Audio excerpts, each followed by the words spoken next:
We also seem to know, based on public reporting, that there are outside elements involved in trying to make this more violent. Israel does see the protesters' protests, the anger of the Iranian public as a strategic asset.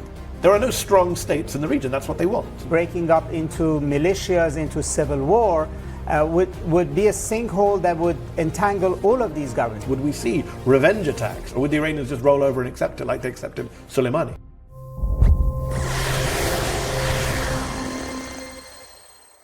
US President Donald Trump may finally take severe action against the reckless killing of peaceful protesters.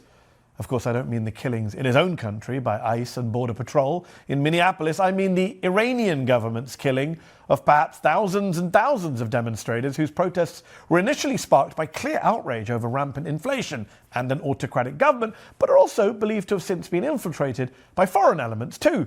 The protests appear to have mostly subsided for now, but horrific details still continue to emerge from Iran, including bodies piled up at morgues, victims as young as 12, and injured protesters being detained at hospitals.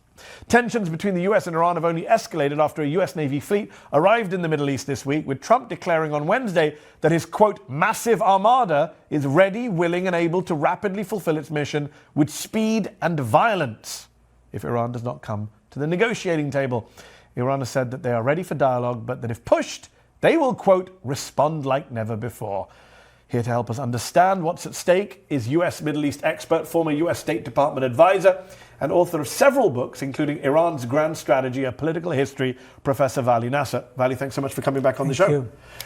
So, a lot going on, a lot to talk about. These protesters, let's start with the protests themselves before we get to Trump. They've been contained, quote unquote. But if the testimonies, the videos that have been verified by, among others, Amnesty International, the New York Times, are there to be believed, they have been contained at huge human cost. Thousands killed in the space of a few days. Is the Iranian government, is the supreme leader